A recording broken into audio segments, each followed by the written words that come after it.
Bona tarda a totes i a tots. Ens tornem a trobar per tal de realitzar la taula rodona titulada Tenim aigua per tothom.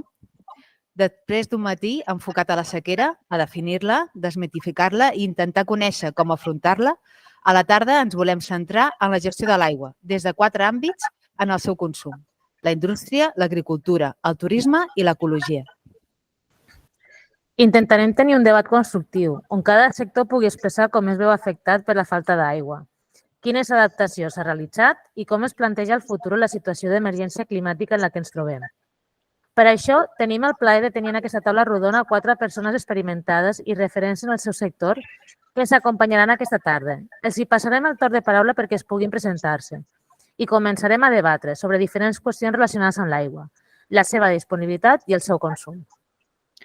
Com bé ha dit la Pati, abans de començar el debat, us donarem el torn de paraula a ponents perquè us pugueu presentar. I començarem amb Martí Macias. Martí, com vulguis. Bona tarda, soc Martí Macias, soc del Morell, soc un pagès de 60 anys que es dedica al conreu de l'avellana i de l'olivera, membre de la Unió de Pagesos, també membre de la Junta de la Cooperativa Agrícola del Morell i també membre de l'ADB de l'avellana i cultius mediterranis. Un plaer, Martí. Ara li donem pas a Cristina Miret. Bona tarda, soc Cristina Miret, responsable de Medi Ambient del Port de Tarragona, de l'Autoritat Portuària de Tarragona, llicenciada en Ciències Ambientals i especialitzada en gestió de l'aigua, correcció d'impactes ambientals i paisatgisme. Gràcies, Cristina. Seguirem amb Eduard Pla. Bona tarda a tothom. Jo soc Eduard Pla, treballo al CREAF, que és un centre de recerca en temes d'ecologia terrestre i ecologia forestal i específicament estic a un grup que ens diem el grup d'Aigua i Canvi Global del CREAF, on treballem l'estudi de les vulnerabilitats, especialment de conques hidrogràfiques al canvi climàtic i altres pressions, com poden ser els usos humans que té l'aigua, especialment en els ecosistemes. I acabarem amb Paula Soler. Bona tarda a tothom. Bé, jo soc la Paula Soler, graduada en Dret i soc advocada especialitzada en Dret Laboral i de Dret de la Seguretat Social. I bé, sempre m'he dedicat al món dels recursos humans i l'administració, però fa un any em van donar l'oportunitat de portar un projecte que s'anomena el Castell de Lloret i és un espai cultural dedicat al canvi climàtic que crec que pot aportar coses molt interessants a la xerrada d'avui. Moltes gràcies a tots per donar-nos a conèixer. Ara començarem amb el debat.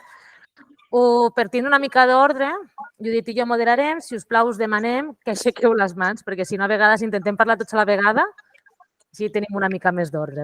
Llavors, a la primera pregunta la llançarem nosaltres i aquesta pregunta ve perquè quan vam mirar la taula rodona veiem que cadascú de vosaltres venia d'un sector molt diferenciat.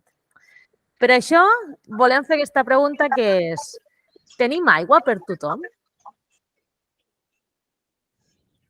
Qui comença? Va. Eduard, comença. Martí, aixeca la mà. Martí. A veure, si continuem fent l'ús que en fem fins ara, no. Això està clar, no? O sigui que potser hauríem de començar a plantejar quin ús ne fem i com el fem i optimitzar l'ús de l'aigua. Gràcies, Martí, perquè crec que hem començat amb un consens total. No, a veure, no. Jo crec que clar, és evident que amb el context que vivim i no cal anar gaire lluny amb la sequera que estem patint, hem de replantejar la nostra relació, sobretot amb l'aigua. I jo penso que hi ha aigua per tothom si replantegem seriosament. Seriosament vol dir de base la nostra manera de funcionar com a societats humanes i especialment estem atents als límits que, en aquest cas la biosfera, però els ecosistemes que ens proporcionen tot allò que nosaltres gaudim, doncs si estem atents als límits del respecte, sobretot al funcionament d'aquests ecosistemes. Cristina, que havies aixecat la mà. Sí, a mi m'agradaria ficar-hi encara un puntet una mica més polèmic, potser, que és que no hi ha aigua per tothom, completament d'acord amb els companys que hem iniciat amb el mateix pensament, sobretot si no hi ha decreixement, i no decreixement no només des del punt de vista de la població, sinó de l'estil de vida que portem, que tot i que ara patim una sequera, per una gran part de la societat encara ho veuen com un fet puntual, que això revertirà, que tornarem a tenir aigua garantida per tots els usos, i seguim pensant en consumir tot tipus de recursos naturals com si fossin infinits, i no tenim la consciència de que no ho són. Llavors, ens hauríem de plantejar de créixer com a societat i en quant a comoditats. Paula, ens quedes tu.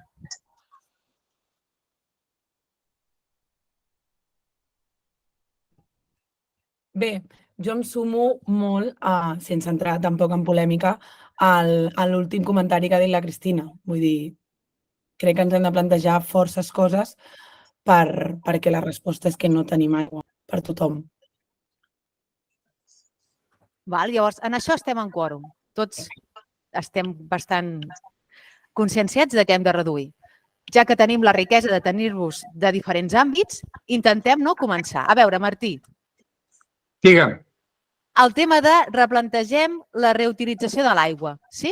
A nivell d'agricultura, com ho podem fer?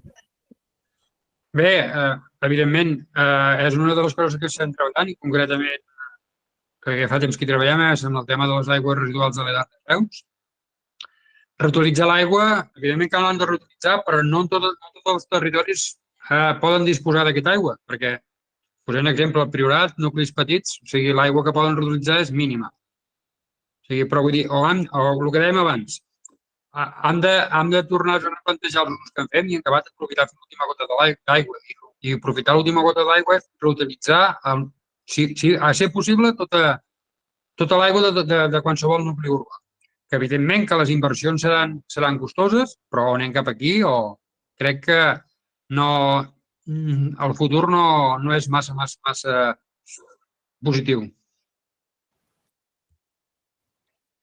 Cristina, en aquest sector, perquè tu estàs treballant al port, com ho veieu això? Reutilització.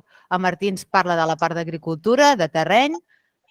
El vostre punt de vista o el teu punt de vista en aquest moment, quin és? Sí, totalment d'acord. De fet, en una de les ponències d'aquest matí que he tingut la sort d'assistir, del Dani Millan, ja s'ha parlat que Tarragona, un dels reptes que té és ara construir dipòsits de tempesta i reutilitzar aigües de les depuradores, perquè no tenim aigua com a recurs primari, però és que, a més, estem llançant molta aigua que es podria reutilitzar. Per sort, a nivell industrial, existeix Aitasa, que ja ho coneixeu, que és regeneració d'aquesta aigua residual que posteriorment es pot reutilitzar a la indústria química. Doncs hem de seguir el mateix camí, però per tots els usos, des de l'agricultura cap a la indústria, com fins i tot tornar-la a potabilitzar per l'aigua de boca, pel consum humà.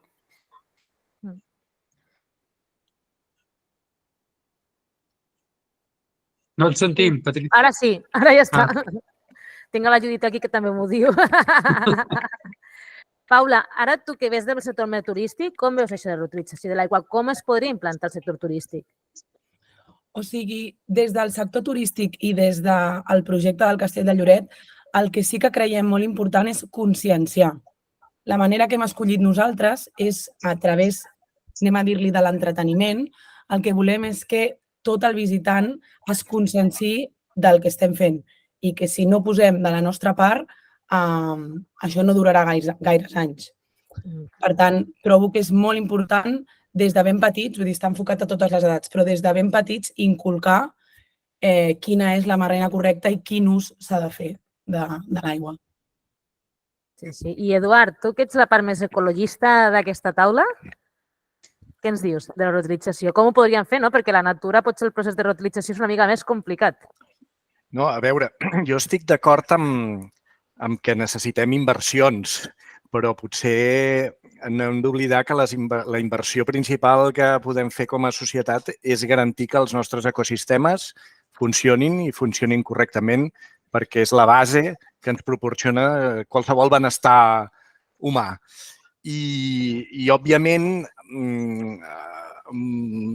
tota l'aigua que avui n'heu estat parlant i se'n parlarà i hem començat a parlar-ne, de tota l'aigua que es pugui estalviar, és important que tinguem en compte que és aigua que l'hauríem de poder retornar d'alguna manera en els ecosistemes d'on prové. És a dir, que no estem parlant de millorar l'eficiència en el reg, millorar l'eficiència en l'ús industrial, en l'ús domèstic, perquè puguem fer més reg o puguem fer més indústria, sinó perquè aquesta aigua que estalviem pugui estar en els ecosistemes, en aquest cas en els nostres rius, en els nostres llacs, en els nostres espais, zones humides, perquè hi fa una funció que és cabdal i que és fonamental. Vull dir que anem uns quants quilòmetres cap al sud i pensem en el Mar Menor, amb el que ha passat. Invertir en la salut dels ecosistemes és la millor garantia per la nostra societat. I, per tant, jo crec que aquest xip l'hem de tenir en compte. I si a mi m'heu convidat a la taula rodona també és per aixecar aquesta bandera.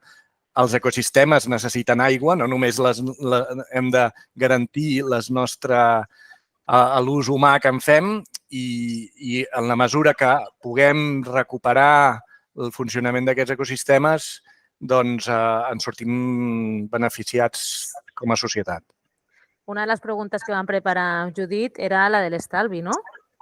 Com podem fer aquest estalvi? Tu has dit, un estalvi és un benefici cap a la natura, no? Perquè no l'estem gastant el seu propi recurs. Clar, com es pot fer aquest estalvi a la ciutat, per exemple? Saps? L'Eduard ho té molt clar que es necessita un estalvi, però, Paula, és això, no? Castella i Lloret, com fas aquesta proposta d'estalvi quan busques un turisme que segurament ve de fora, també? Clar, o sigui, el que es vol aconseguir crec que és un tipus de turisme més sostenible, que ja quan el visitant planegi les seves vacances sigui conscient des del moment que surt de casa seva fins que arriba a l'hotel la consciència que ha de tenir de l'ús de l'aigua.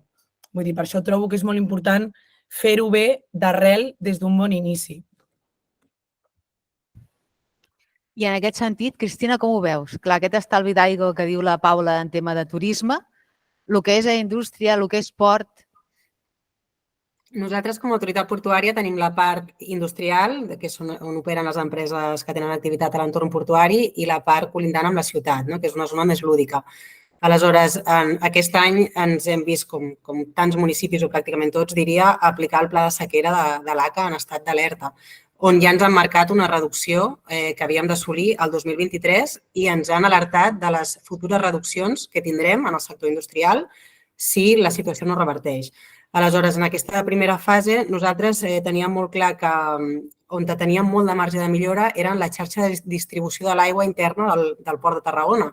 És una xarxa molt extensa i que, per tant, podia tenir usos incontrolats, podia tenir pèrdues, algun punt mal connectat. Aleshores, el que hem fet és aplicar un sistema de control i d'adquisició de dades que ens permet monitoritzar la xarxa i detectar qualsevol consum imprevist o qualsevol mal funcionament del flux d'aigua. Amb això ja tenim una reducció molt, molt gran. De fet, m'atreviria a dir que som de les xarxes d'aigua més eficients de l'Estat, perquè tenim una eficiència actual per sobre del 90% i, per tant, perdem pràcticament o gens d'aigua.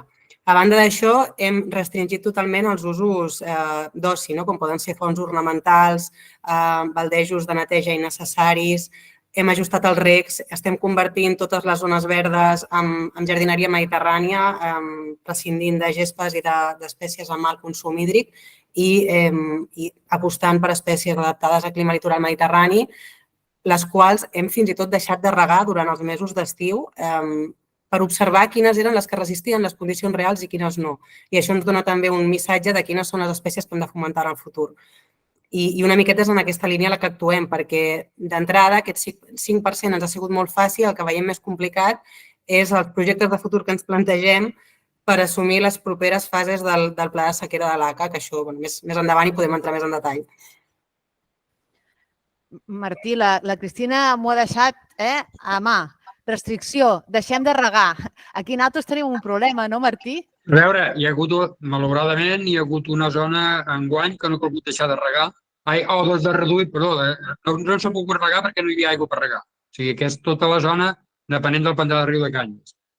A part d'això, a veure, des de la pagesia d'aquí de la zona, us puc dir que més o menys des de la dècada dels 70 que ja es va començar a treballar amb el rec localitzat, perquè ja anàvem escassos d'aigua, molt escassos d'aigua, i a mesura que han passat els anys han anat millorant aquest sistema de rec. Evidentment que encara hi ha marge de millora i molt, però que és una aposta que aquí al territori, i sobretot degut a això, o sigui, degut a l'escassetat d'aigua, sempre hi hem apostat, assessorats per uns tècnics que tenen ja finques monitoritzades i diuen la necessitat que té cada finca i cada terreny per quina quantitat d'aigua necessita.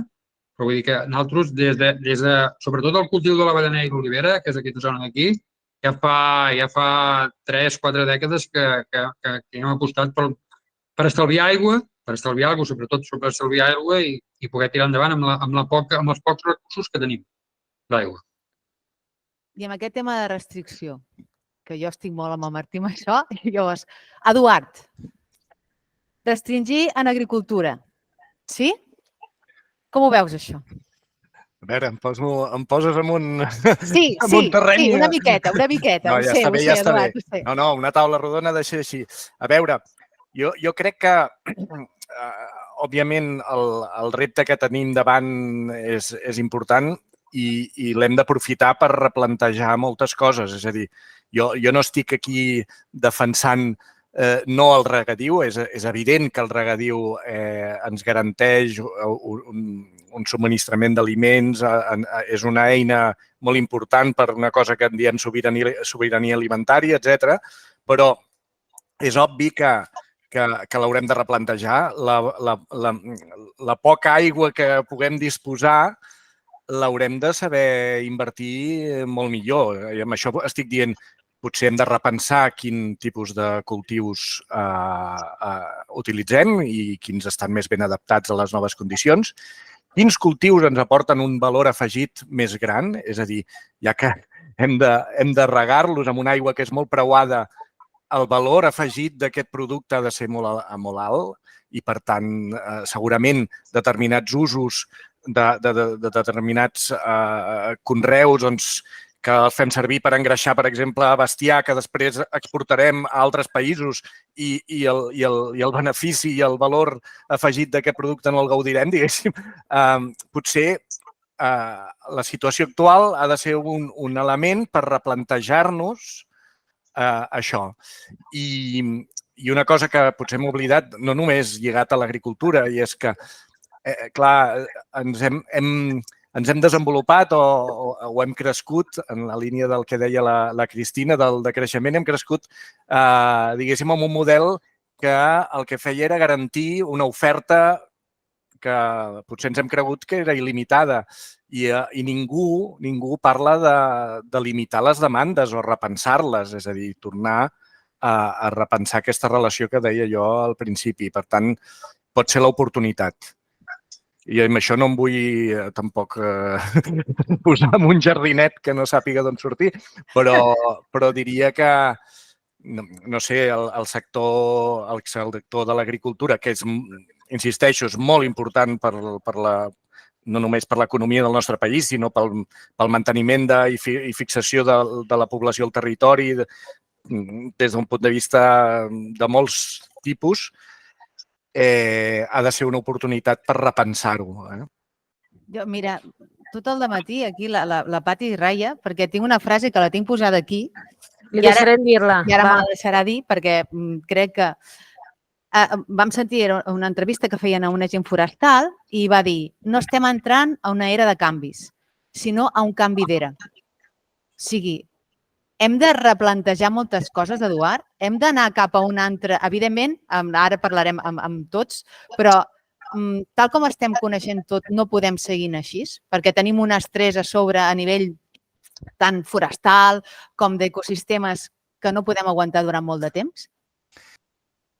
Si m'ho preguntes a mi, òbviament estem en un canvi important i el que jo crec que hem de garantir com a societat, i ara escombro una mica cap a casa, a nosaltres ens preocupa que aquests canvis que aniran associats als impactes o als efectes del canvi climàtic siguin el menys, diguéssim, traumàtics, catastròfics, no només per la societat, sinó també pels nostres ecosistemes. Llavors, nosaltres treballem una mica per garantir que aquesta transició, o acompanyar, per dir-ho de manera suau, acompanyar els nostres, en aquest cas, els nostres boscos, perquè nosaltres com a centre treballem especialment amb l'ecologia dels boscos, acompanyar els nostres boscos per fer-los el més resistents, més robustos i més resilients als canvis que vindran.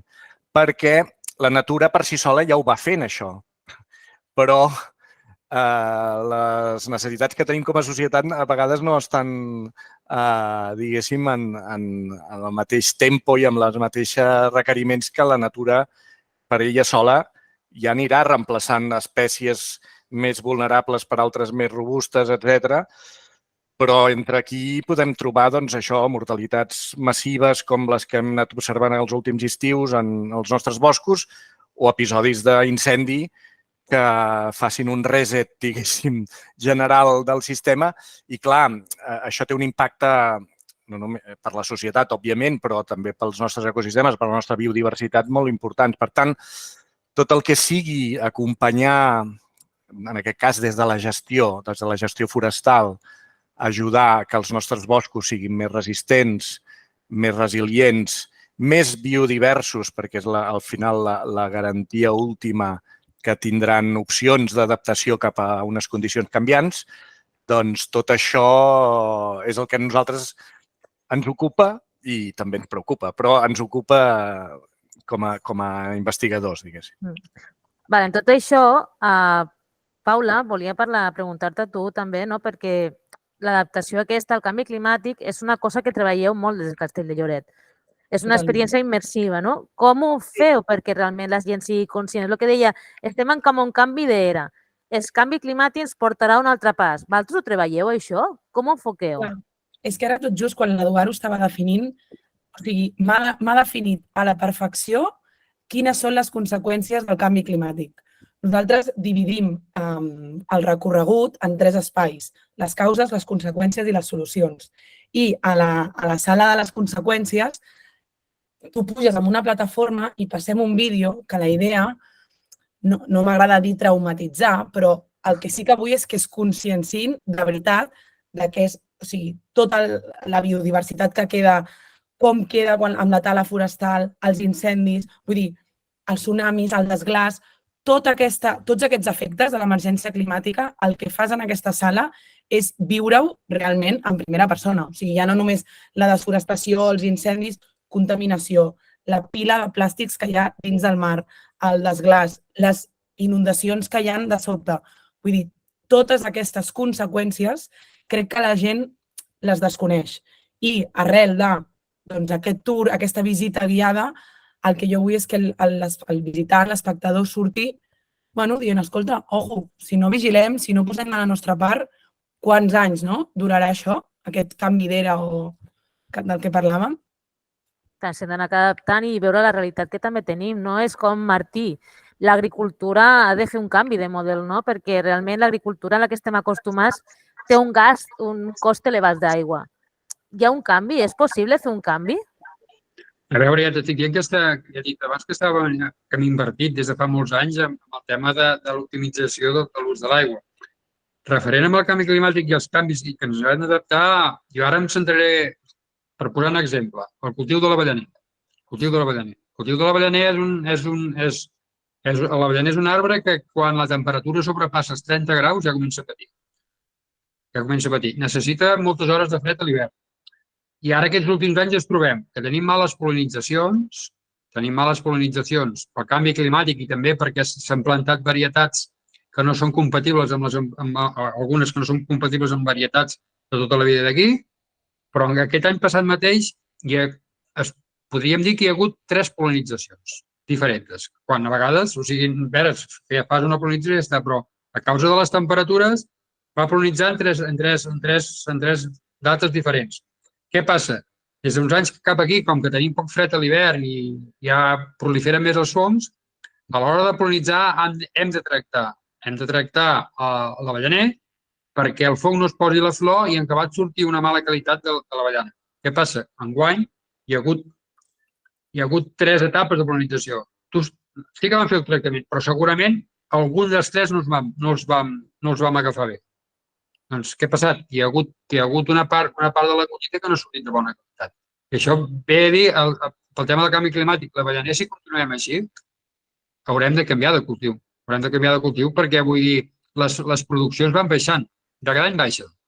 A part que s'abandonen algunes finques perquè ara no es guanya la vida de la gent, però a part d'això, en general la producció baixa i tot el que creiem és que és causa del canvi climàtic. Hi ha cultius que són més resistents, tot i que també es nota amb la producció.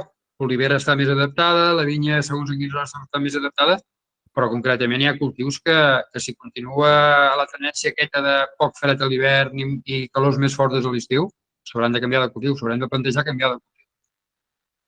I a part d'aquesta del plantejament d'un cultiu diferent, aprofito la conversa que vam tenir l'altre dia, Martí, i aquí fico, que això també enganxarà una mica amb l'Eduard. Quan maneres d'estalvi d'aigua, de canvis, te'n recordes que em vas comentar el tema de soterrar el regadiu per sota? Rec soterrat, Clar, sí. què passava, Martí? Què em vas explicar? Quin problema... Clar, o sigui, és una bona idea per tal d'evitar perdre aigua, però quin problema teníem? Que igual també afectava amb algun tipus de flora i fauna que hi ha a la superfície, que ara ja és...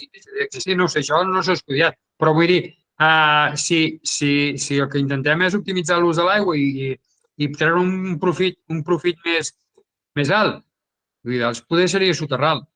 També cal mirar si no hi ha ajudes d'alguna mena, si es pot fer o no es pot fer.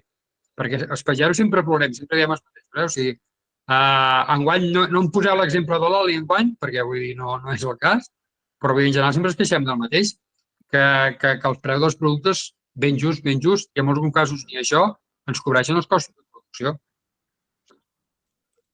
Mira, justament aquest dematí, Martí, el bomber que feia la ponència, l'Andreu Palacios, deia sí, molt d'omplir-nos la boca de la gestió, de que com que molta part d'agricultura ha deixat els camps, tenim problemes a l'hora dels incendis, però som els primers que en vez de comprar la fusta que tenim al costat, ens anem a buscar la fusta de no sé on, que sortirà més barata. I el mateix passa amb el tema de la fruita, que es compren a llocs externs i no es produeix i no es promociona el que és d'aquí. Llavors, clar, així no ajuda ni la part d'institució, que ja és complicat, ni la pròpia població. Si hem d'anar a buscar productes a fora quan els tenim aquí, perquè una cosa és que no tinguis aquí, però els tenim aquí... I en acabat també perjudica el medi ambient. També. Sí, el producte pot ser ecològic, però deixarà de ser sostenible. O sigui que... Perquè a vegades veus amb algunes grans superfícies, per exemple, avellanes de la Cervetjan ecològica. Sí, potser es van conrear ecològicament, però el fet de portar-les fins aquí... Clar, no tenim... Només miren les paraules que hi ha, no busquen el significat, no? És el que diem, ecològic no significa sostenible.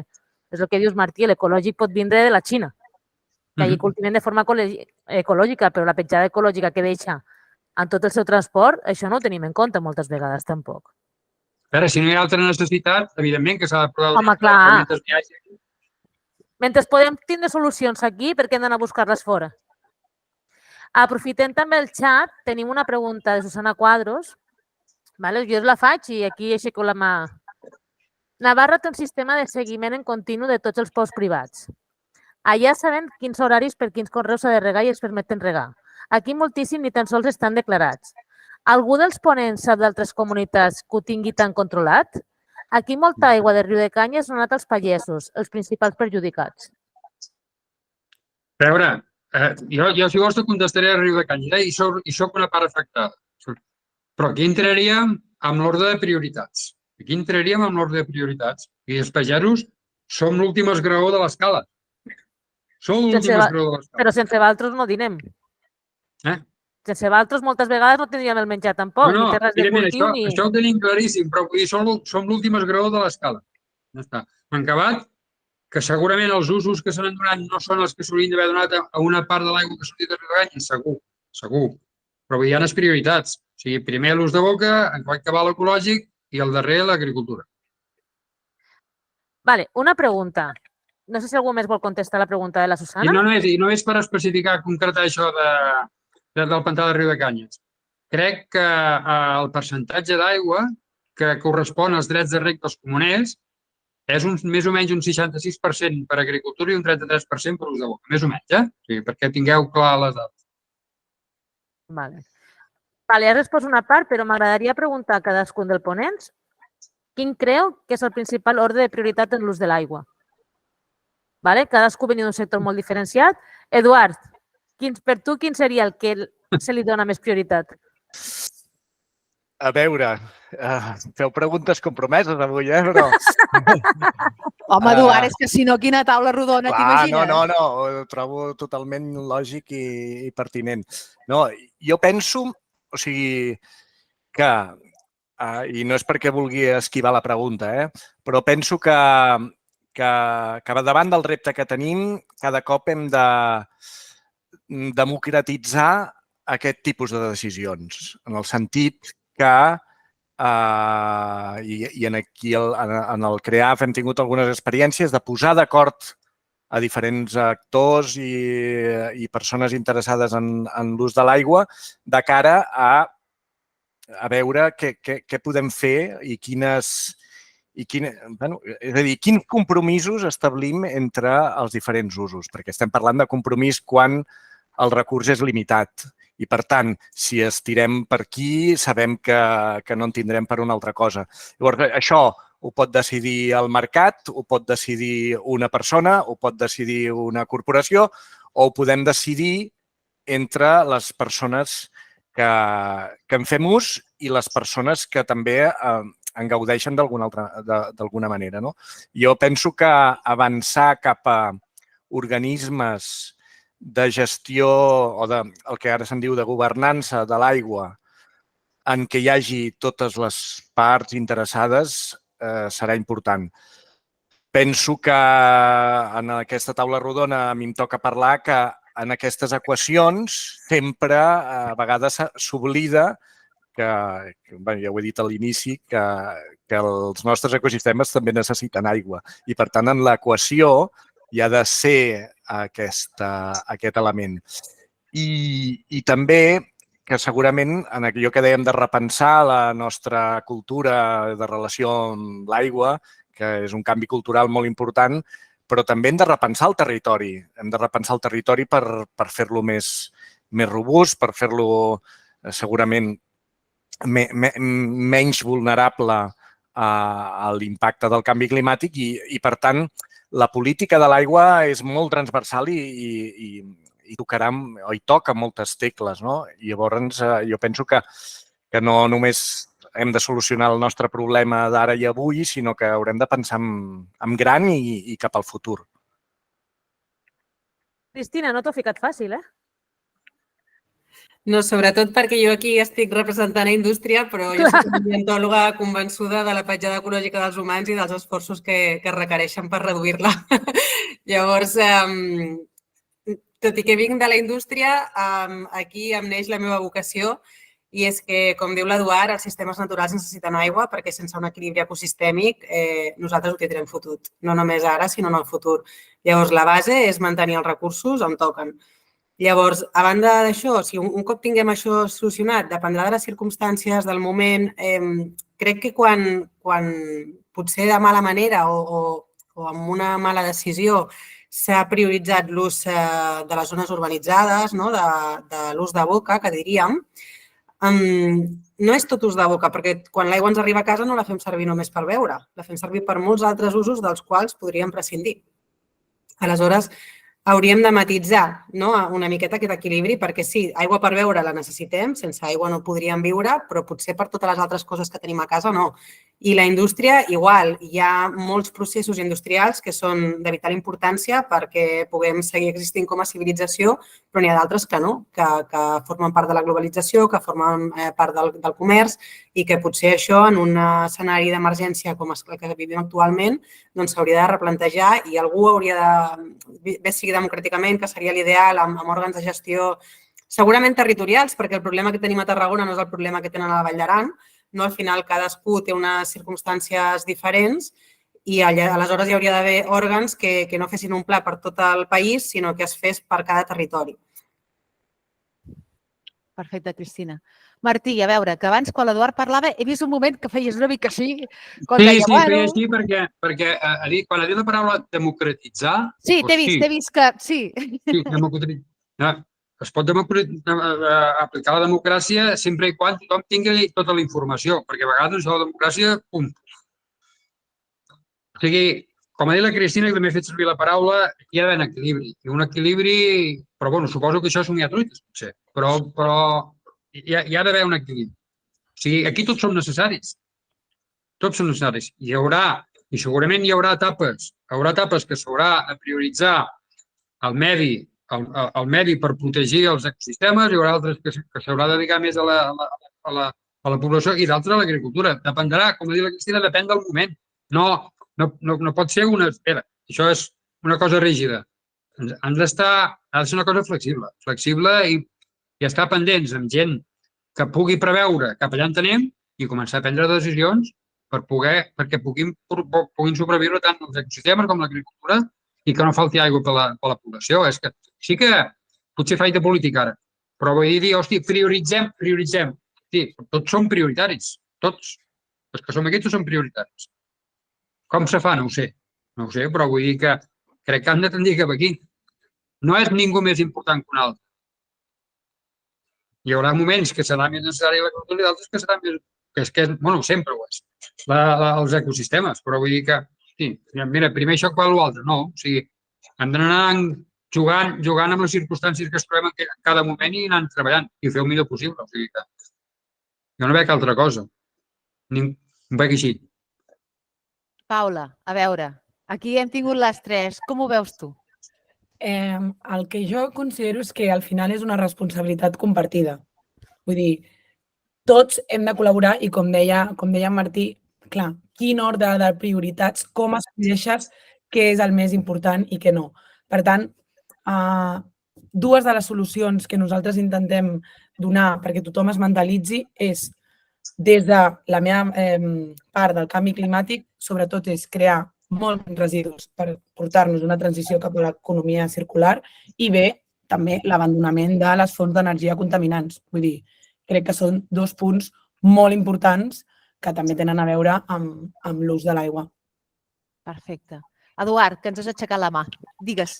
No, per al·lusions. Estic totalment d'acord amb moltes de les coses que s'han dit, en el sentit que jo quan parlava de democratitzar, vull dir, em refereixo a que segurament haurem de, i en alguns casos ja existeixen aquests òrgans en els quals, per exemple, gestió, i com deia la Cristina, gestió d'una conca hidrogràfica, per exemple, espais en els que es puguin asseure en una taula totes les persones que tenen alguna cosa a dir en l'ús de l'aigua en aquesta.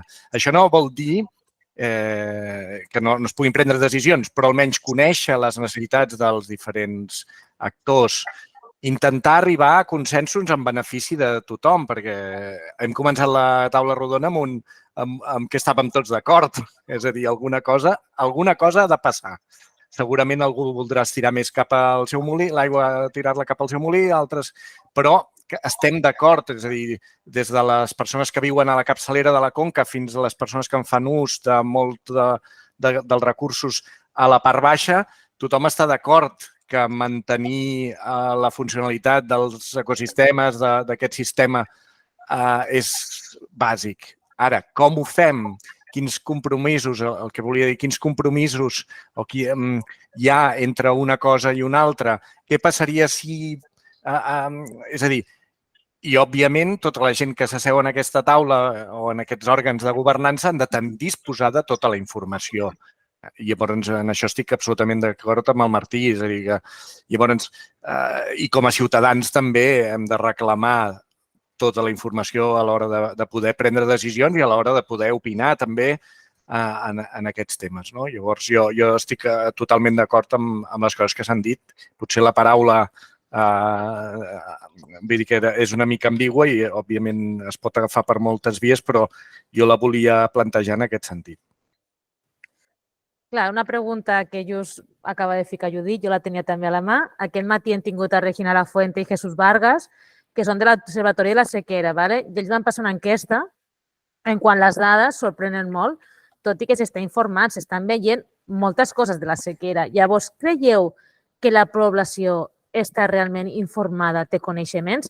Perquè vosaltres esteu dient que la prioritat són els ecosistemes, però això no és la realitat ni molt més per allà. La prioritat són naltros. O sigui, a mi que no tallin l'aigua, talleu-la del bosc d'aquí davant, però a mi no me la talleu. Llavors, la pregunta de llanço, que si aquí la mà qui vulgui, creieu que la població està informada realment? Cristina? No. Però en absolut no. És a dir, jo que intento transmetre i conscienciar la gent del meu entorn, familiars, coneguts, qui sigui, la resposta és que no. És que tothom parla de sequera, tothom parla de canvi climàtic, però com algo que no els afecta a ells mateixos. No? Com algo que està passant, però bueno, no cal fer res, ja passarà, ja ho solucionarà algú. No sé, no vull aixecar polèmica, però parlem de les piscines a l'estiu, on hi havia d'haver restriccions i no n'hi ha hagut, no n'han calgut al final perquè han sigut un sector prioritari. Prioritari per qui? Pel turisme, que és una font d'ingressos del país, sí, però potser hi havia altres coses prioritàries que han patit restriccions, i com l'agricultura, no? En aquest cas, i que no s'han prioritzat davant d'altres usos. Aleshores, jo crec que tothom és conscient de la situació, tothom se n'adona compte que plou menys o plou diferent, perquè al final el que plou és que plou fent mal i la majoria d'aigua que arriba a la terra no es pot aprofitar perquè hi ha una brutalitat d'escorrentia que acaba els sistemes de clavegueram i al mar, que també en fa falta, però no les quantitats que hi arriben. Això ho podríem parlar d'una altra manera. El tema és que la conclusió és que és algo passatger, algo que ja s'arreglarà i no cal fer gran cosa per millorar-ho. Martí. A veure, jo crec que informació sí que la tenen. Informació sí que la tenen. El que passa que mentre no els hi afecti a ells, que és així, perquè, a veure, informació arriba i si en aquests pobles han hagut de tallar l'aigua, que han de portar l'aigua en cubes, això se sap, però mentre no li afecta a un, potser no es comença a preocupar. I no vull generalitzar, no vull generalitzar perquè vull dir, hi ha gent de tota manera.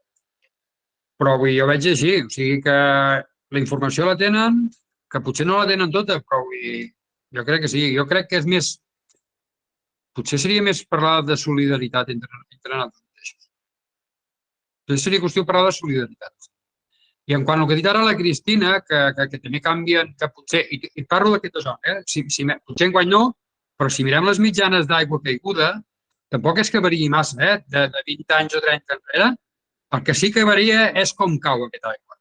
És com cau. Llavors, potser hauríem de fer, sense afectar massa el medi, fer alguna mena de magatzems d'aigua que es pogués acumular aquesta aigua allí per utilitzar-la, que no vagi tot a mar. Que també n'hi ha d'anar a mar, no? Però vull dir que potser ens hauríem de dar també aquest nou tipus de pluja per poder aprofitar més l'aigua que cal. Eduard. No, jo el que volia dir és, clar, vivim en un moment que potser s'està polaritzant molt el que és la societat urbana i la societat rural, que cada cop n'hi ha menys, diguéssim, no? Que estigui vinculada al sector primari. I jo crec que això no ens afavoreix i llavors tot el que sigui enfortir el vincle entre la cada cop més nombrosa població que vivim als 15 primers quilòmetres de costa, diguéssim, de nord a sud, diguéssim, ens estem tots comprimint en aquest espai i la resta del país, doncs, que és el que ens proporciona tot allò, tots aquells beneficis que hem dit que gaudim, doncs cada cop s'està abandonant no només la població, sinó l'activitat associada al sector primari. I, per tant, i amb això faig una crida també a la Paula i a tots els que treballen en l'àmbit de la conscienciació, de l'educació ambiental, enfortir aquest vincle entre la societat urbana i el territori que ens proporciona, i per dir-ho d'alguna manera, ens proporciona tots aquests béns i serveis que gaudim, és molt important. Quan una persona obre l'aixeta ha de ser conscient d'on li està venint aquesta aigua i que s'ha de fer, com deia el Martí, solidari amb el territori que hi ha i que li proporciona aquell bé. Parlem de l'aigua, però podem parlar d'altres productes agrícoles, de fusta, etc. No? És a dir, que hem de ser conscients o hem d'enfortir aquesta consciència d'on ve allò que consumim. I m'ha anat molt bé la intervenció del Martí, perquè jo vull parlar d'uns grans reservoris naturals d'aigua que són els aqüífers, que no havien sortit encara a la taula rodona i que jo crec que com a inversió i prioritat de país, el fet de recuperar els aqüífers, que en molts casos els tenim en mal estat perquè estan contaminats o no es poden utilitzar, i en moments de sequera serien la gran... ens podrien ajudar a pal·liar determinades situacions, doncs en molts casos no els podem utilitzar justament perquè no els hem cuidat, diguéssim, no? No els hem cuidat ni la relació entre el riu i l'aqüífer. A vegades hem canalitzat rius i hem tallat aquesta connexió entre el riu i l'aqüífer. A vegades hem construït polígons industrials damunt de zones de recàrrega d'aqüífers. Vull dir que hem fet realment coses que no han estat ben pensades, no? Llavors, apostar, diguéssim, per la recuperació dels aqüífers i per aquesta dinàmica entre riu i aqüífer, jo crec que és una bona estratègia si volem parlar per això, cada cop amb una irregularitat més gran pluviomètrica, tenir reserves d'aigua importants que puguem utilitzar. Perfecte, Eduard. Moltes gràcies per l'apunt dels aqüífers. És veritat que encara no l'havíem tret i com a reservori, com a plan B, és essencial. A veure, Paula, ens faltaves tu com a conscienciació i com a part de què sap la població, ets clau aquí, O sigui... A veure, jo estic molt d'acord amb el que han dit tots, però sobretot em sumo al que ha dit la Cristina. Crec que hem tingut visitants de més de 50 nacionalitats diferents i a la conclusió que hem arribat és que al visitant europeu no li sorprèn tant tot el que estem explicant i, en canvi, el visitant nacional es queden bocabadats. Per què? Perquè des de l'escola, des de l'institut, des de qualsevol àmbit educatiu, no els inculquen els valors que haurien de ser lògics, perquè estem davant de recursos limitats o sigui, al final és sí, sabem que hi ha el problema, però què fem per solucionar el problema? I al final trobo que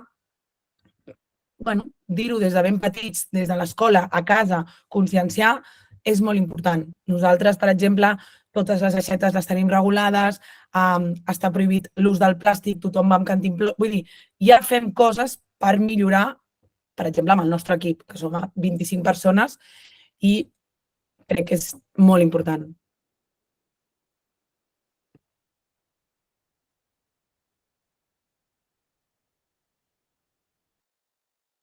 Un segon, que com estem les dues, entre que trobem el micro i tot, a vegades es liem. Vale, tema educació. Nosaltres les dues som educadores ambientals, portem 4 anys a la Fundació. Creiem que l'educació ambiental és un pilar fonamental, però trobem que encara el que és el sistema li dona molt l'esquena. Molt. Paula, tu suposo que ho deus veure, que per poder arribar a la gent és un projecte privat. Nosaltres, com a fundació, si has de buscar subvencions és una bogeria. Costa molt perquè encara no se la creuen l'educació ambiental. És més fàcil ficar segons quines propostes, de dir, va, el reciclatge és perfecte. No, eduquem a la gent, el reciclatge no és l'ideal. L'ideal és el reduir. Per ensenyar a reduir s'ha de crear una conscienciació. La conscienciació es crea a través de l'educació.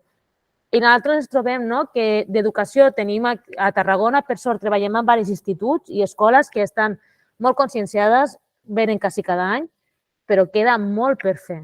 I s'hauria d'entrar dintre del sistema educatiu reglat. No sé com és una educació en el lleure, hauria de ser reglat. Jo estic totalment d'acord, Patrícia, només un apunt. La rebuda que hem tingut per part de totes les escoles públiques de Catalunya, perquè al final el que volem és que tots els estudiants de tots els cursos, des de primer de primària, puguin gaudir d'aquesta experiència i sortir-ne conscienciats. O sigui, els professors ens truquen als directors dient, sisplau, quan podem organitzar una sortida? Per què? Perquè això no s'ensenya a l'escola. I és una cosa tan simple, o sigui, el meu àmbit és més el canvi climàtic, però és una cosa tan simple que els nens surten fascinats de dir, és que tot això és nou per mi, perquè no m'ho han explicat abans. Perquè a l'escola, sí, el que dius tu, vale, s'ha de reciclar, això aquí, però i tot el més, o sigui, està com a la sombra i no s'inverteix el que s'ha d'invertir. Però això No. és no. Clar, és que la formació reglada està molt bé, però es queden uns límits. És la no reglada, clar. Llavors, ara parlo com a mare, no? Quan fas una excursió, tu com a mare ja pagues una educació. He de pagar aquella excursió també. I clar, ara, per sort, ara tots aquests diners que te demanen normalment són per anar a granges escoles o són per anar a projectes d'aquestos que ensenyen educació ambiental, perquè realment és molt necessari. És un pilar fonamental que està molt abandonat i nosaltres ho trobem. Que moltes vegades venen alumnes i diuen però això és obligatori, no és que hagi de ser obligatori, és que és supernecessari que estigueu aquí. Vale, ja està, ja ha sortit la vena. Us passo la Judit, que també us volia comentar una cosa. Sí, faig jo? Vale. I una altra cosa que també ha sortit aquest matí, no? Quan parlàvem amb el de Matxa, és de la gestió de l'aigua. Clar, nosaltres, ordre de prioritat, els 4 ho he tingut molt clar, són els ecosistemes. Queden molt bé, però realment no és així. Els ordre de prioritat són nosaltres. Som així. L'ésser humà tendeix a l'egoisme també, no? I nosaltres tenim el problema de que sí som conscients de que els ecosistemes estan així i així, però nosaltres tenim una aixeta a casa que la podem obrir quan vulguem. Llavors, creieu que s'haurien de començar a haver restriccions a les llars? Què penseu vosaltres? Per crear una consciència de que l'aigua no és infinita, l'aigua és finita. Cristina? Bé, relacionat amb el que he dit abans, crec que va en funció de cada territori. Cada conca hidrogràfica hauria de posar les seves limitacions. És a dir, hem de ser èticament responsables i justos entre tots. No és lògic que algú de capçalera que té una pluviometria de 1.500 anual hagi de tancar l'aixeta. En canvi, aquest any a l'Empordà sí que hi ha hagut restriccions i a altres punts de Catalunya hi ha hagut restriccions perquè al final tenen unes reserves d'aigua molt limitades, no tenen els aqüífers en condicions d'explotació i, per tant, han hagut de fer ús de restriccions per poder ser solidaris amb tota la ciutadania i que tothom pogués tenir aquesta aigua. Llavors, la meva pregunta és diferent. És que cal que arribem a restriccions? No podem ser conscients nosaltres mateixos de que hi ha alguns usos que no són necessaris? No, perquè a mi, no sé vosaltres, però quan l'ACA parla d'aquests famosos 220 litres habitants dia, amb el pla de sequera en emergència, a mi em semblen una brutalitat. O sigui, realment per consumir 220 litres habitant dia és molta aigua, moltíssima aigua, i això és el que ens permeten consumir en un estat d'alerta. Llavors, potser ens hem de plantejar que no cal que ens tallin l'aigua per no fer-la servir, sinó aquí el que comentàveu, l'educació ambiental és clau. Hem de saber que no necessitem tanta aigua. Cristina, perdó, l'educació ambiental, estic d'acord amb el que no faria falta arribar a tancar-la, però el problema és que no són conscients. Nosaltres estem acostumats a que nosaltres podem anar a comprar el menjar que volem. Si el tirem, tampoc passa res. És com l'aigua. Nosaltres podem obrir l'aixeta quan vulguem. Suposo que a casa teva, com a casa de tots els que estem aquí, segurament tu li dius a tons fills, tanca l'aixeta, però ells, si poden jugar 5 minuts més, jugaran. Llavors, crec que fa falta com un tancament, una cosa forta per ser-nos conscients, perquè no som capaços de ser conscients fins que no estem a un extrem. Seria molt ideal el món de l'educació i que tothom ens fes cas, però és que no és així, no som així. Necessitem un tasca per reaccionar. En aquest cas, crec que abans d'arribar al tancament de la població s'haurien de restringir els usos de la població. És a dir, zones lúdiques, camp de golf, ocis, ornamentals... Tot això seria ideal que es limités o restringís o es prohibís abans que no el tancament de les aixetes a casa, que sí que pot ser un ús prioritari. Clar, potser te parlo que és massa de l'aixeta, no? Em refereixo a tots aquests usos que al final no són... Es poden regular, perquè no són conscients de cap a on anem. Però, Paula, una cosa. Sempre parlem, hi ha un cantó d'agricultura i llavors restriccions. Camps de golf, turisme, tot... Sí? Sí, realment és això? El sector de turisme no està prou conscienciat? No està fent ja un estalvi, que seria per on hauríem de començar? No tothom. O sigui, jo, des del Castell de Lloret, et puc dir que 100%. Tothom, des que fa una entrevista fins que finalitza la temporada, està conscienciat i volem que ho transmeti no només al visitant, sinó a casa seva, a tothom. O sigui, soc com una màquina que va repetint tot el dia. Però no puc parlar en nom de tot el turisme. No. I, Martí, estaríem igual quan parlem d'agricultura? Igual. Majoritàriament crec que aquí a zona tothom ne fa un bon ús, però no es pot generalitzar. No es pot generalitzar. Això és impossible. O sigui, en qualsevol sector de la societat tot va així. O sigui, ara no hi estem en un món ideal. Llavors, Jo suposo que tots els sectors passa. O sigui que la major part de la gent està conscienciada, uns més, els altres menys, però en quan hi ha que... El que parlàvem abans de la solidaritat, o sigui, mentre jo tingui... Exacte, el que deies tu, no? Que doncs sembla que no la tenim, ni a nivell de casa ni a nivell global. Llavors, clar, si aquesta solidaritat no hi és, bueno, aquí l'Eduard també podria apretar una mica més, però no tenim gaire temps més de marge. Vull dir, si les coses no han anat fins ara, haurem de començar a actuar d'alguna manera. I el tema és el que deia la Cristina, de vegades intentar veure que les restriccions haurien de ser diferents, clar, diferents segons la població, però és que dins de la població és el que dieu, tots dins del vostre sector, menys l'Eduard, que aquest és ecosistemes pobres, sempre pringuem en aquest sentit, però clar, no tothom actua igual, no tothom, i és molt difícil regular això. No, i per exemple el que deia la Patrícia abans d'escarmentar una mica, no? De tallar. O sigui, només cal veure, crec que hi havia una fuita a Badalona, i que no la tallaven perquè la quantitat que marxava... Hosti, en temps de sequera, si has de tallar, talla. Talla. O sigui, però a veure, se'n va fer notícia d'això. O sigui, imagina't ara tu tallar per escarmentar. Igual et fan córrer. Eduard, que has aixecat la mà. Sí, no, jo volia afegir, posar l'accent en la importància de l'educació perquè estem davant el que dèiem abans, un canvi cultural important. Canvi cultural vol dir un canvi en l'escala de valors, és a dir, de què és el que valorem finalment com a societat i com a ciutadans i ciutadanes.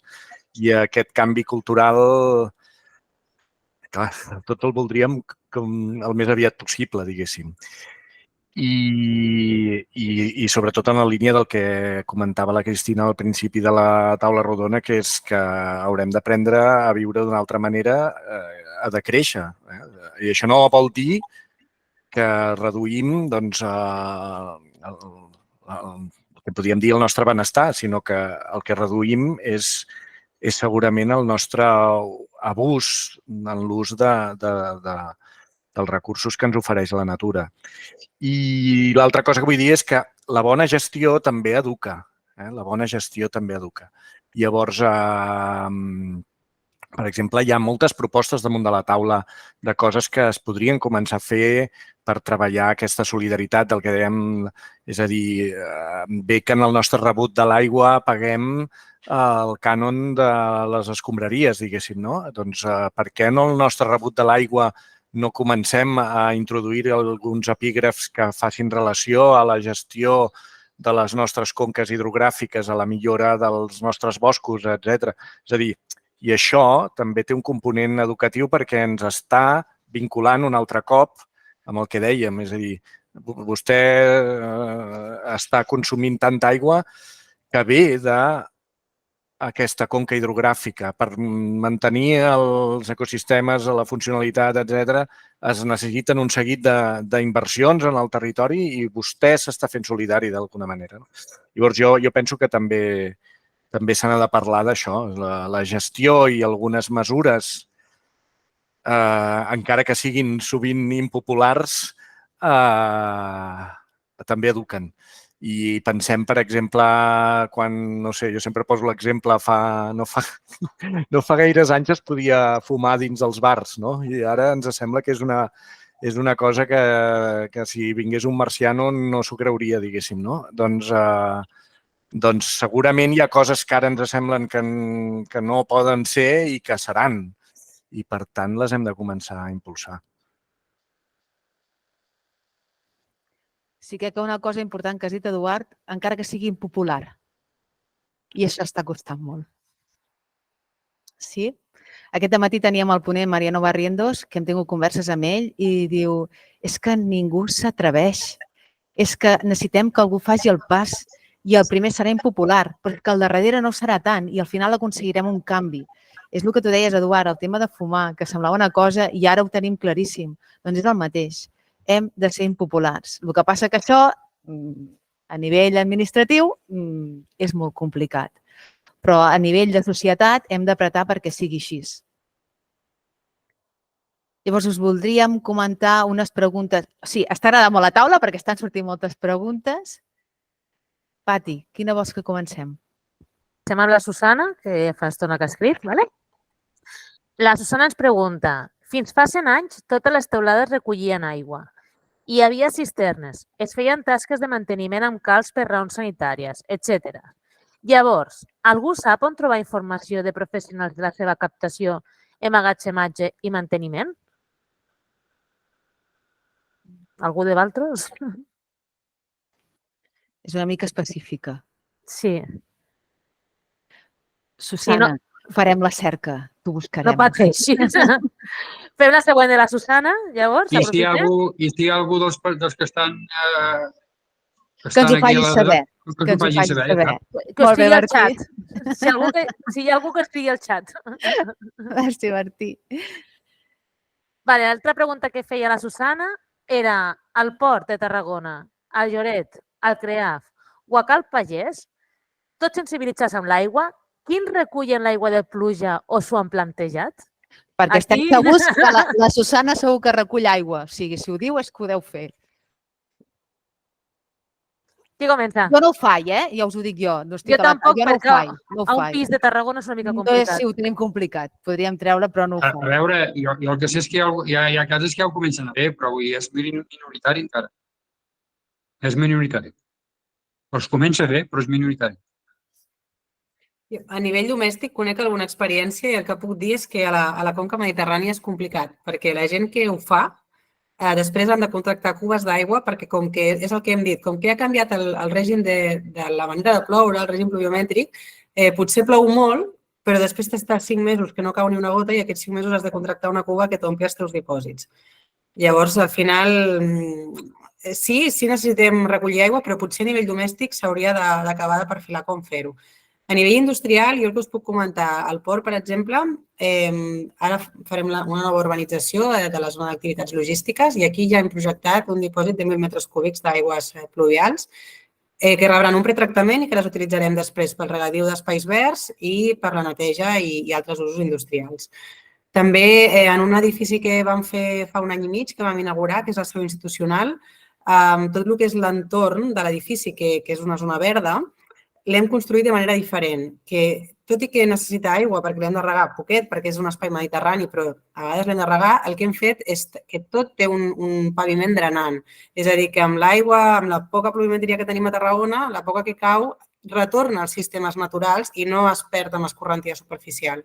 Llavors, són cosetes que ja tenim dissenyades i en funcionament i altres que ens plantegem actualment, que és fer nous dipòsits, perquè al final Tarragona té molta pendent, en el port estem en el punt baix de la ciutat i tenim l'oportunitat de recollir tota l'aigua que per escorrentia ens arriba i que, de fet, ens resoldria molts problemes, perquè a vegades tenim molts problemes al port per tota l'aigua que ens cau de la ciutat, no? Doncs això també ens permetria reutilitzar-la i a la vegada estalviar-nos problemes de logística. I a banda d'això, hi ha alguna cosa que no ha sortit encara en aquesta taula rodona, però que tots els que vivim a la costa i que parlem de descarbonització i energies renovables, etc., ens hem de plantejar, que és tenim un recurs d'aigua molt important, que és l'aigua de mar. Les dessaladores fins ara no han sigut eficients, però ara tenim fonts d'energia renovable molt potents que podríem implantar i que, per tant, en escenaris d'emergència o de restriccions d'aigües, jo no dic tenir una dessaladora per fer-la funcionar cada dia oblidant-nos que la base és tenir els aqüífers en bon estat i les reserves d'aigua en bon estat de conques internes, no? Però sí que ens permetrien en aquests usos puntuals actuar i aquí també ens ho plantegem a nivell industrial tenir-les. Dessaladores, Martí. Això també era un tema que s'havia plantejat. Com ho veus? Jo ho veig com a última solució. Però abans, jo torno a veure, si no hi ha altra solució, evidentment que s'haurà d'arribar a les dessaladores. Però primer, abans d'arribar aquí, aprofitem fins l'última gota de les aigües residuals. Quan no hi arribem, quan no s'arribi amb les aigües residuals, plantegem-nos els dessaladors. Però crec que primer, i crec que tenim encara marge, tenim bastant de marge, aprofitem totes les aigües residuals.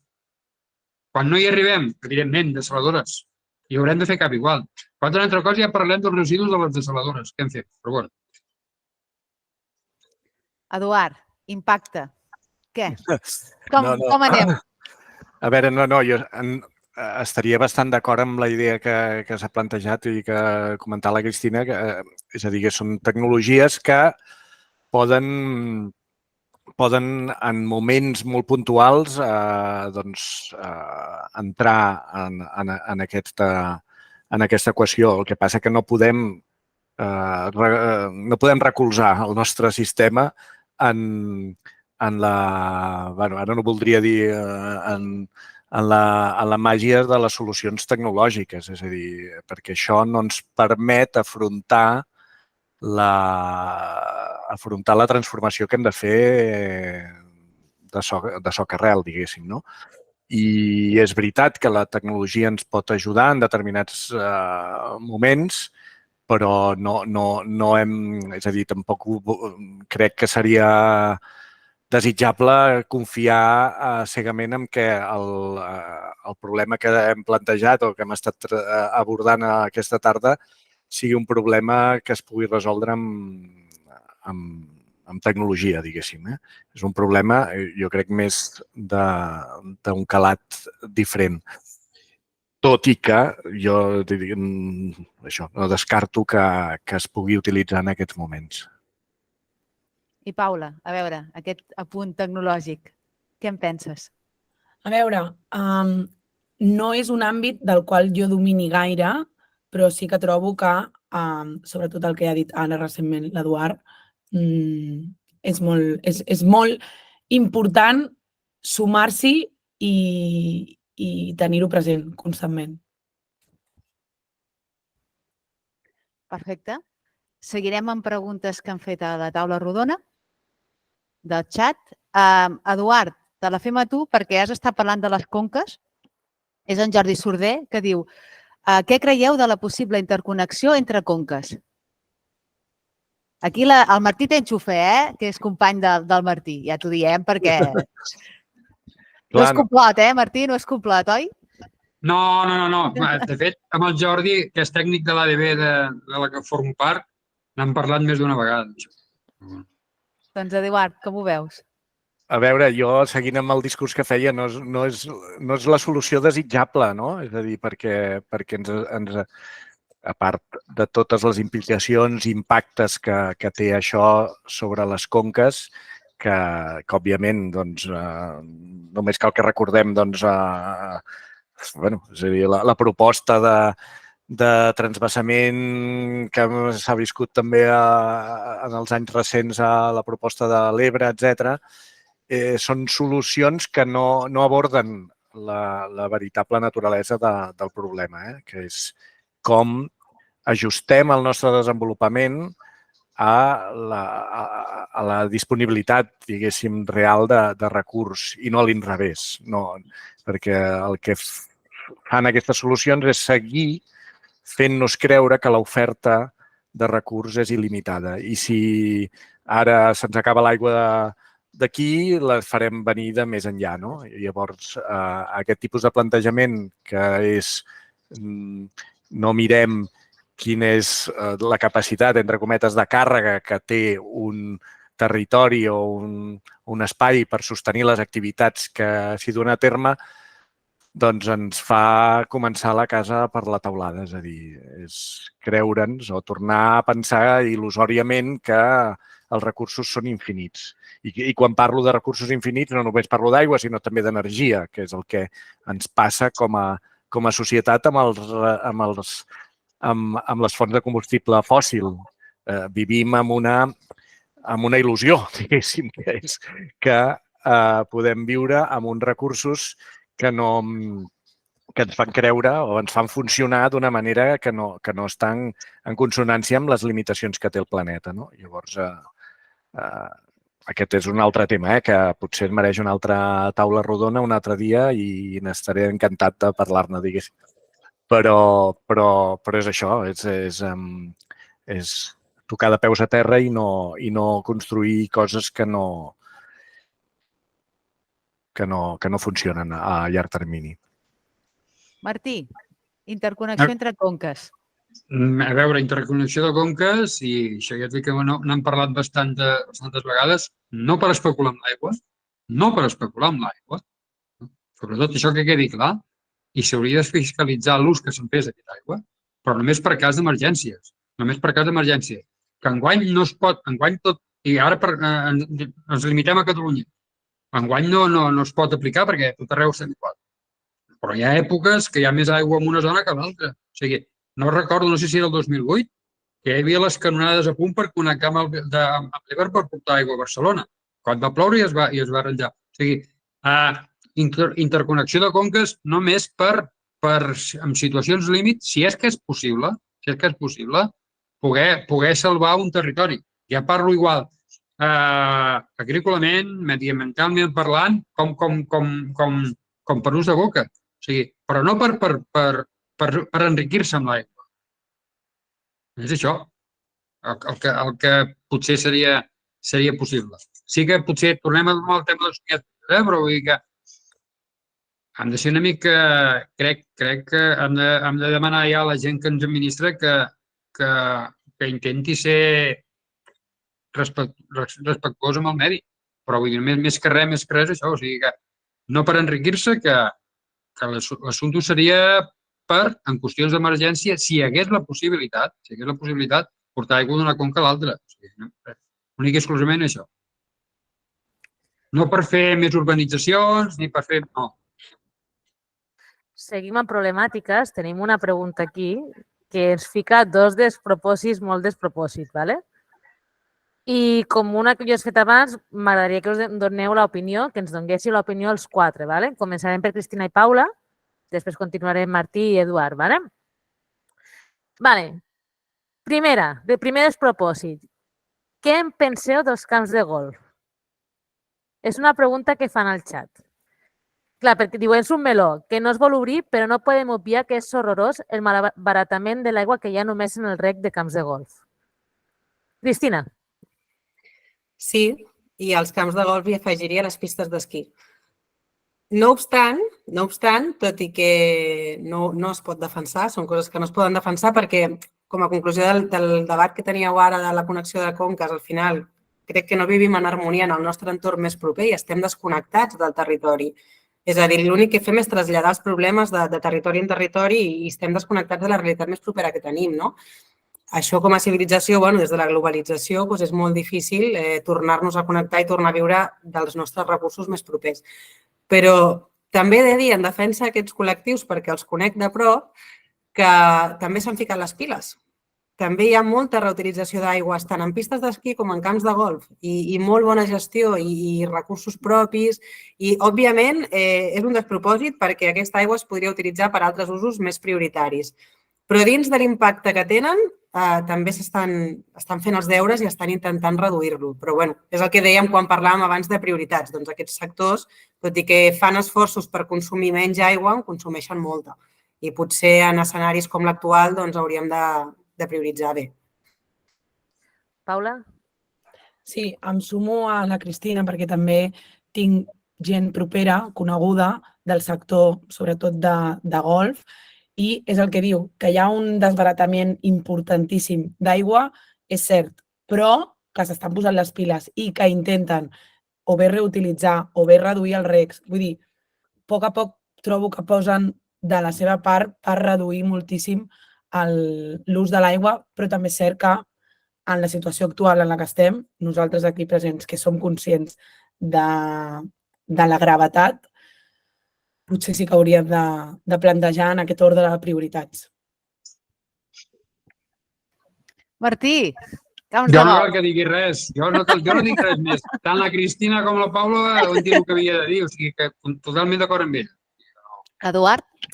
Jo també absolutament d'acord amb el que s'ha dit i tenir en compte de cara a futures autoritzacions de projectes d'aquest estil, tenir en compte la disponibilitat d'aigua que hi ha en el territori i quin és el consum que anirà associat a aquest tipus d'activitats. Perquè jo penso que en molts casos s'ha posat, primer hi ha hagut la ferida i després, vull dir que segurament el que dèiem, aquest canvi cultural, és a dir, no vull fer això i ja arribarà l'aigua, sinó vull fer això, hi ha aigua possible per fer-la i potser moltes coses, s'han fet moltes coses en el passat, però hem de començar a canviar el xip en aquest sentit, no? De nous plantejaments, noves, i no parlo només de camps de golf, sinó que parlo de polígons industrials, parlo de no sé, el gran centre logístic de Google que volen muntar no sé on, tot té una aigua associada i, per tant, s'ha de tenir en compte tot això a l'hora de... I amb això no vull posar fre, sinó que vull dir que això s'ha de posar damunt de la taula i valorar-ho en funció de la disponibilitat de recurs real. Vale, continuant amb el que estàs dient, no? De que infraestructures... Què opineu del hard rock? Que hi ha molta polèmica. Què opineu? Entrem ja en polèmica. Ja acabem d'entrar en polèmica avui. Martí, que te veig molt... Aquí s'ajunten dues coses, sobretot ludopatia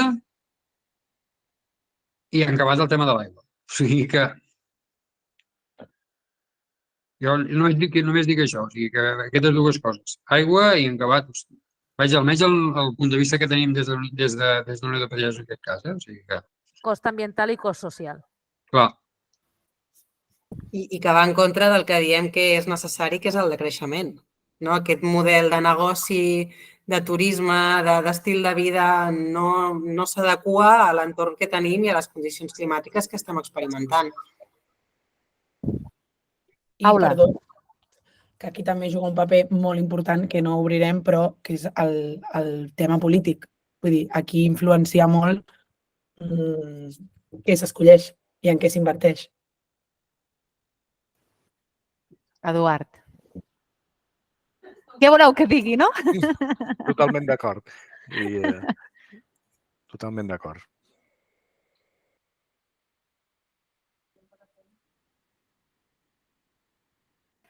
Val. Llavors, hem estat tractant diferents temes i ara tenim un que us engloba una miqueta a tots i que ens agradaria molt saber el vostre punt de vista. La pregunta és, ens trobem estrictament davant d'un problema de canvi climàtic o és un canvi global? Veieu que avui estic molt, com el canvi d'era i això. És un canvi climàtic o és un canvi global? Eduard, que rius. Doncs, òbviament, és un problema de canvi global, perquè el canvi global inclou el canvi climàtic, sens dubte, però també inclou les pressions, diguéssim, que com a societat estem afegint en el medi, que en alguns casos, en molts casos agreuja el problema del canvi climàtic i en molts casos és més important la influència humana que no pas el propi canvi climàtic i això també és important de tenir-ho en compte. En l'àmbit que jo em bellugo, que és el dels boscos, la gestió forestal, els nostres boscos, òbviament, estan patint la sequera, estrictament el que en podríem dir canvi climàtic, però els nostres boscos són fruit de molts segles de gestió, sovint a una gestió molt encarada a obtenir un únic recurs o a obtenir llenya per escalfar-se, etc. I els nostres boscos són fruit d'aquesta història, en alguns casos, de sobreexplotació i de cop i volta, a mitjans del segle XX, es deixen d'explotar. Estic fent un resum molt esquemàtic I aquesta història de sobreexplotació, de gestió, aquesta història d'abandonament té molt pes, o fins i tot gairebé tant de pes com a la pressió que estan vivint els nostres boscos degut al clima. És a dir, que els dos components, tant l'ús humà que se n'ha fet o l'abandonament d'aquest ús i aquests boscos que ens trobem que són joves, que han crescut en zones abans d'agricultura més marginal, etc, i que són densos, joves, etc, i que, per tant, hi ha molta competència pels recursos naturals, per l'aigua, pels nutrients, etc. Doncs això té un component humà molt important, que els fa molt més vulnerables al que és estrictament el canvi climàtic. I això també hi ha la lectura positiva. És a dir, tenim cert marge encara d'ajudar, en aquest cas, els nostres boscos, però en altres sistemes, i estic convençut que en els sistemes agrícoles encara tenim molt de marge amb la gestió que fem del territori, per guanyar una mica d'aire, per tenir una mica de coixí, per poder amortir moltes d'aquestes eventualitats que ens porta el canvi climàtic. Genial. Cristina. Totalment d'acord. És un canvi absolut en tots els aspectes, des de com consumim, com entenem la vida, com som egoistes com a espècie i no pensem en les futures generacions. Si anéssim a la definició de desenvolupament sostenible, pràcticament ningú la compleix, perquè al final estem vivint com sense preocupar-nos, o la gran majoria almenys sense preocupar-nos de com viuran les futures generacions. Aleshores, sí, el canvi climàtic és una realitat, afecta directament a alguns sectors més que a d'altres, però podríem obrir molts melons com els residus, la contaminació, coses que fem sense precedents, més que mai, i cada vegada anem a més. Cada vegada ens desenvolupem més, cada vegada creixem més, i al final el resum és que cada vegada som més i el planeta és el mateix, i cada vegada està més esgotat. La nostra petjada ecològica és massa gran. Clar, és que encara que la reduïm individualment, som molts. Som molts. I vivim d'una manera desmesurada. I això té moltes conseqüències. Martí. A veure, estic totalment d'acord i acabaré ràpid, però vull dir, crec que encara tenim, com deia l'Eduard, tenim marge i crec que hem de ser optimistes. No de poder-ho revertir, sinó de poder-ho alentir i continuar tirant endavant. Però vull dir que crec que hem de ser optimistes, perquè si no, malament. Si no hi posem una mica d'optimisme, doncs malament anem. I per això som aquí, crec, I per això som aquí. Per això som aquí.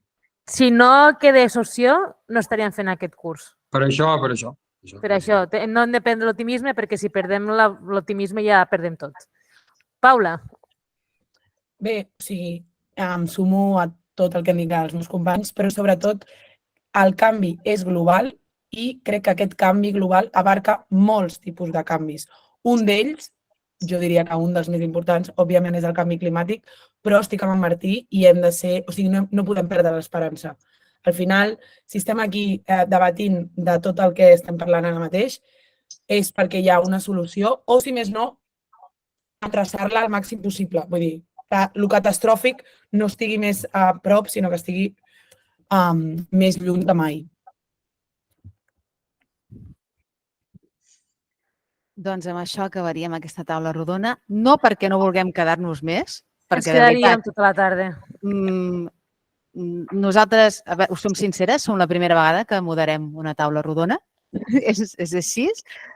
Sí que és veritat que quan hem preparat el curs amb molta il·lusió tenim molt clar el que volíem, però clar, fins que no us tenim tots junts, i més a vosaltres, les ponències al dematí és més fàcil perquè són individuals, però fins que no us tenim tots junts no sabem com anirà, i ha sigut un gust i un plaer, de veritat, sentir-vos parlar, com cadascú des de la seva vessant expressa el que hi ha, sense dramatisme, sense d'allò apocalíptic, s'acabarà. No, les coses no estan fàcils, però si vosaltres quatre, amb aquesta petita xerrada que hem tingut aquesta tarda, us heu pogut posar d'acord, ostres, hi ha gent a dalt que potser no està fent les coses bé del tot. Pati? Jo no tinc res més a dir. Ha sigut un plaer. Ja us ho vaig dir l'altre dia quan ens vam trobar, com podríem continuar hores i hores xerrant, perquè trobo que la vostra experiència, el vostre punt de vista, omple el nostre punt de vista també. i és un plaer ajudar-nos entre tot, donar-nos coneixements, no? Però també és una part molt important de la societat, escoltar-nos uns als altres. I en aquesta taula rodona ho hem aconseguit. Moltes gràcies als quatre, de veritat. Moltes gràcies. Gràcies a vosaltres. I potser s'hauria de repetir més sovint, això. Quan vulgueu. I presencial. Molt bé. Això. Això sí que estaria molt bé, Moltes gràcies. Gràcies. Vinga. Gràcies. Adéu. Gràcies a vosaltres. Adéu. Adéu. Adéu.